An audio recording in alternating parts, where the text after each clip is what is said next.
بالتزامن مع ما يحصل في لبنان اتجاه اللاجئين السوريين هناك، معنا هنا الآن نموذج وعينة من هؤلاء اللاجئين والذي وصل إلى الشمال منذ أيام. رمزي اليوسف من بلدة التح، الحمد لله على سلامتك. الله يسلمك يا رب. بداية احكي لنا شو سبب مجيئك من لبنان وانت كنت لاجئ هناك؟ أنا بصراحة صار لي لاجئ بلبنان بحدود ال10 سنين، آخر مرة بال2014.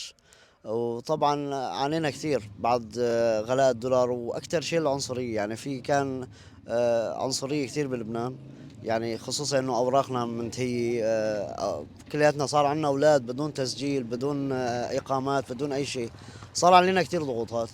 فعلى لهالاسباب يعني قررت انه خلاص بدي اترك لبنان واجي على الشمال المحرر، كون اهلي كلياتهم هون. يعني ما فيني ارجع على بلدتي. بلدتي محتلة يعني من قبل الجيش والميليشيات الإيرانية. ما فيني اجي على ضيعتي ابدا. فاهلي واقاربي كلهم موجودين بالشمال المحرر، فقررت اني اجي لعندهم. نعم. أثناء وصولك للشمال السوري شو يلي حصل معك على الطريق؟ دخلت من لبنان لهون شلون؟ اللي حصل معي اني اعتقلت، توقفت على احد الحواجز واعتقلوني النظام على احد الحواجز، وتحولت على الافرع الامني. تنقلت بين عدة أفرع يعني بكل سوريا تقريبا. بقيت شي شهر تقريبا بالأفرع. بعدين حولونا على التجنيد الإجباري. أنا مدني خادم جيش من زمان، بس أخذوني كعسكري احتياط. خدمت شهر. أول إجازة أخذتها طبعا هربت وجيت لهون على شمال المحرر، لأنه ما فيني أكمل مع النظام وقاتل أهلي يعني، أحمل سلاح يعني ضدهم يعني. نعم. وعائلتك وأولادك وين كانوا؟ عيلتي وولادي طبعا توقفوا، اعتقلوهم معي، ضلوا بالامن العسكري بحدود يومين. بعدين خبروني انه اطلقوا سراحهم. طبعا ضليت شهر بالافرع، ما بعرف ايش مصير هون، انه كانوا صادقين معي انه فعلا اطلقوا سراحهم ولا لا حولوهم على مكان تاني. كان ضغط نفسي كبير بسبب هالموضوع يعني، وانا بين الافرع يعني. بالأفرع تعرضت للتعذيب؟ طبعا تعرضت لتعذيب بعدة أفرع، يعني من ضمنهم الأمن الدولي، الأمن العسكري. طبعا تعرضت لتعذيب، تعذيب جسدي وتعذيب نفسي، نعم. بكافة الأساليب. نعم. طيب أنت وصلت حاليا لهون للمخيمات، ليش ما رحت على التح قريتك الموجودة الآن؟ يعني التح المسيطر عليها الميليشيا الإيراني ونظام. طبعا أنا بنظرهم وبنظر أنا كل أهلي وأقاربي هون، يعني ما في عنا حدا منتح من أقاربنا.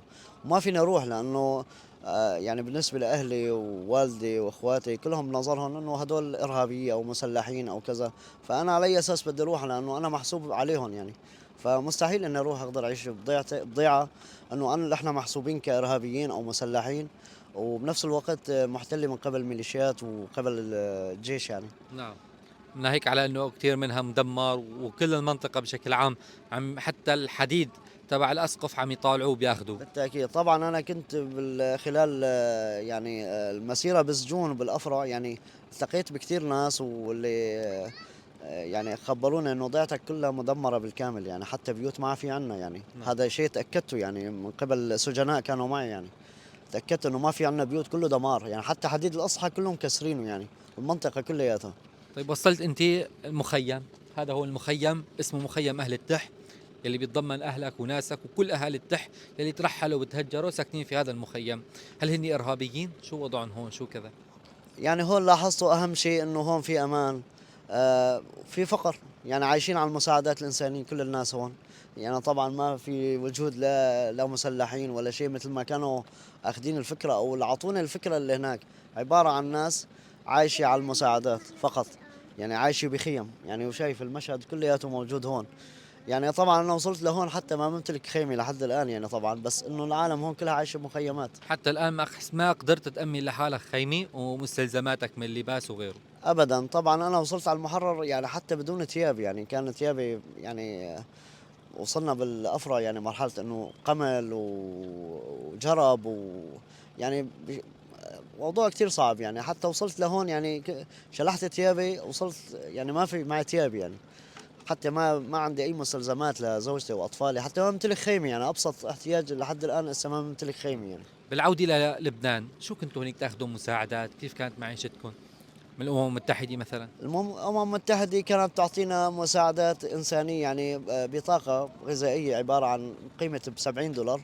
بس طبعا بدنا نصرفها من سوبر ماركت، كانوا كثير استغلاليه وعنصريه، يعني حتى سوبر ماركت يعني يصرفونا بقيمه يمكن 20 او 25 دولار، فيقولنا خلص خلصت البطاقه، فكان ما يكفينا الشيء اللي يعطونا اياه يعني لمده يعني اسبوع.